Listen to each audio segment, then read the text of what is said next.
తిరుమలలో శ్రీవారి బ్రహ్మోత్సవాలు వైభవంగా ప్రారంభమయ్యాయి. ఆంధ్రప్రదేశ్ ప్రభుత్వం తరపున సీఎం చంద్రబాబు దంపతులు శ్రీవారికి పట్టు వస్త్రాలు సమర్పించారు. తిరుమలలోని బేడి ఆంజనేయ స్వామిని దర్శించుకున్న అనంతరం వెండిపల్లెంలో పట్టు వస్త్రాలు తీసుకుని శ్రీవారి ఆలయానికి చంద్రబాబు చేరుకున్నారు. పట్టు వస్త్రాలు సమర్పించి స్వామివారిని దర్శించుకున్నారు.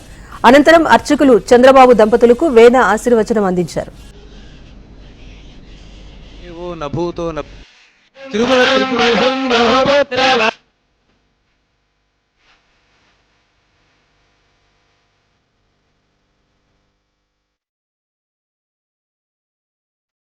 శత్రు విజయము దృష్టి ప్రసరించినటువంటి ఆ తీర్థ ప్రసాదాలను గనక ఎవరైతే స్వీకరిస్తారో వారికందరికీ సకల సౌభాగ్యాలు కలుగుతాయి. మిగతా విషయాల్లో తారతమ్యాలు ఉండవచ్చు, కానీ ప్రసాద విషయంలో మాత్రం సామాన్య భక్తుల దగ్గర నుంచి అసామాన్యుల వరకు అందరికీ సమానమైన ఫలాన్ని కలిగింపచేసేటువంటి